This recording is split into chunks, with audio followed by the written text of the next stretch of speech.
আমরা এখন তাকদায় এসেছি। অসাধারণ একটা হোমস্টে বা গেস্ট হাউসে উঠেছি। তার একটা ভিডিও করে সকলকে দেখানোর জন্য রাখছি।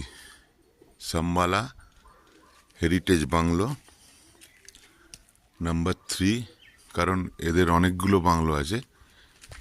এই বাংলোটা 3 নম্বর বাংলো, অনেকটা উপরে। রাস্তাটা দেখাই। এরকম উঠে এসে এই হচ্ছে বাংলোর গেট। গেট দিয়ে ঢুকে বাঁদিকে আমাদের গাড়ি পার্কিং।